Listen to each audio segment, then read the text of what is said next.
I'm the first one to do that. I bet you never knew that. Back like a tailbone. Who you got the tail on? If it ain't about me, about whole D, about face. If you ain't on higher, learn it. The soda in the pot and the fire, burn it. This shit is so dope. You might wanna be my guest. This shit is so dope. You might wanna be my Skinamarink.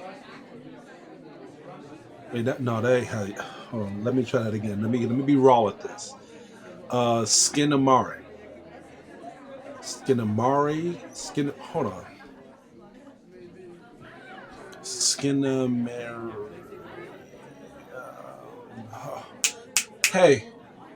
No, it's Skinamarink. No. Say it with me. Skin. Come on, Skinamarink. There you go. Skinamarink. All right, Skinamarink. I got it. I got it. All right, I'm sorry.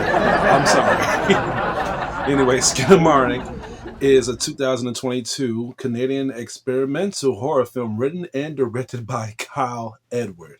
Two children who suddenly wake up in the middle of the night soon discover that they cannot find their father. And strangely enough, sudden objects around the house starts to become missing as well. Honestly, can I be honest with you guys for a second? Well, I've always been honest with you guys and you viewers and the people who've been subscribing to my channel. But let me be a little personal with you people, because I have seen critics tiptoe over this film like eggshells, and they have not really talked about this film in a way where you should be aware of what you should come across with. And I'm just gonna go ahead and say it. I did not like this film. I did not like this film. The trailer was very false advertising, in my opinion. When I've seen the trailer, and it will pull you into like the chemistry of what you see in the environment, how dark and how atmospheric the film is going to take place. Even the voice too, like the voice, it keeps saying over and over, in this house, in this house, in this house. Nigga, you trying to sound like Kratos.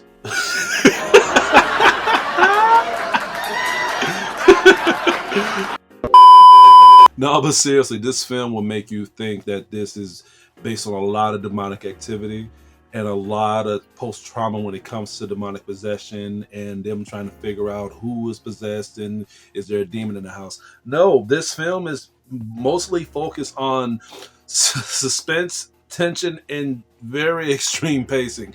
I brought my friend over and we was watching together, and when there was so much things going on in the film to the point where we was not pulled in but just a little distracted of what the hell was going on, we most likely looked at each other like this.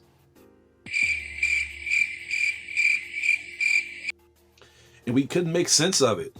And there were times we was doing this. Not good. If you're checking your watch, watching a film, you are going to know that this film is boring. And we was being bored watching this film. And it takes a lot for me to be bored on films, and it's been a while since I was bored watching a film. But Skinamarink is a film that will make you get bored, especially if you come in with high expectations of horror like I was. Let's talk about some good things about the film before I bash it even more harder.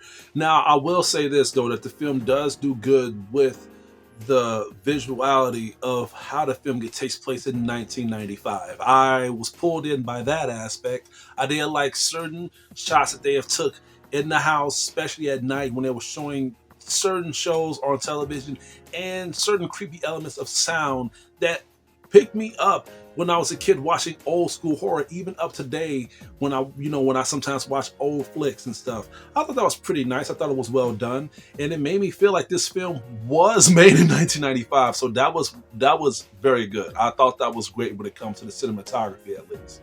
The visions of the horror of this film was also pretty good as well. Now, by me being a big fan of horror and horror games, I had a lot of familiarities that synced into my mind that made me like this film a lot more than I than I want to give admitting praise for, such as PT, Silent Hill For the Room, Omari, and Resident Evil 7. Even though me and my friend was confused with this film, you have to really pay attention to certain elements and certain signs that they show you onto this film. Because this film focuses on two kids' vision, two kids roaming around the house and trying to find certain things that's not right or certain voices that's calling them so they can get pulled into certain traps and stuff.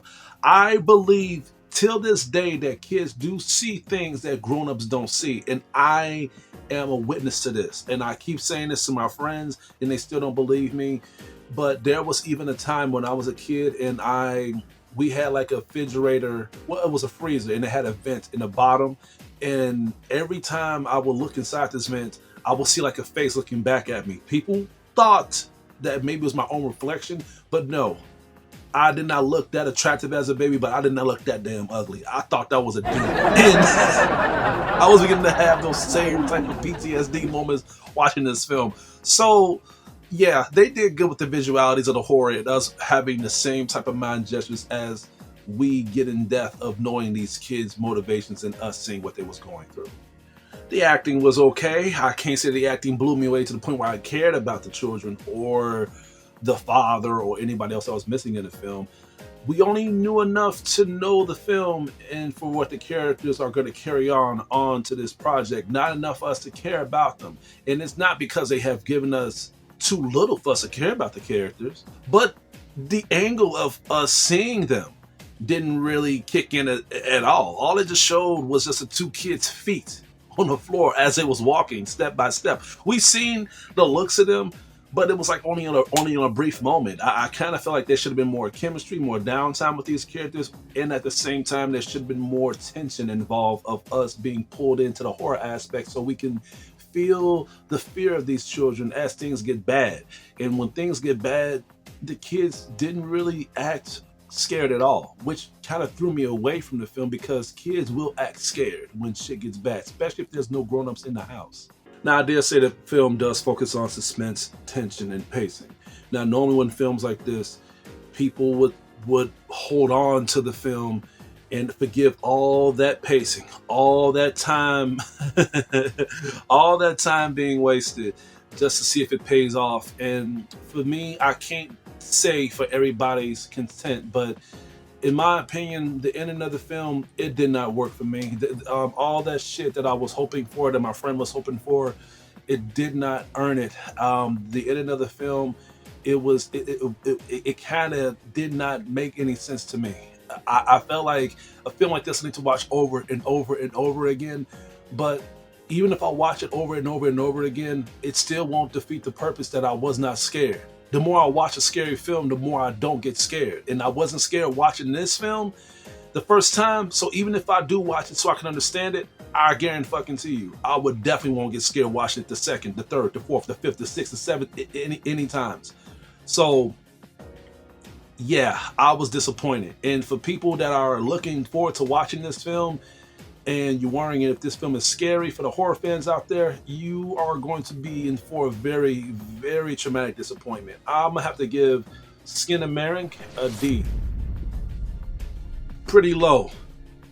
But if you bear with me what I've explained to you guys, then you will probably understand. Now, some mainstream critics that have rated this film and gave it a high rating, they didn't rate it because of the horror. They didn't rate it because of the pacing and because of the all that wasn't meant for it to pay off. They rated it because the articulate visions of the film, which is what I've talked about. But I feel like if you false advertise a film and you know it's gonna pull fans in because of the horror aspects that you showed us in the trailer, you're gonna feel the harsh criticism.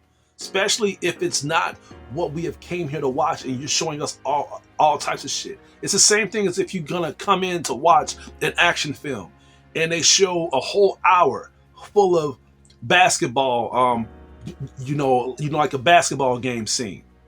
The game may be good. LeBron James may fuck up the whole goddamn screen, but we didn't come here for that. We would have just watched Space Jam instead.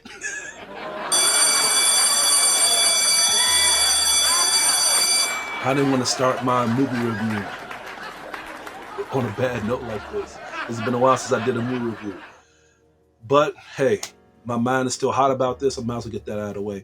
But anyway, that's all I gotta say for today. Please stay tuned for more of my upcoming reviews and videos headed your way. This is Hugo, your critic teacher, and you guys have a good day.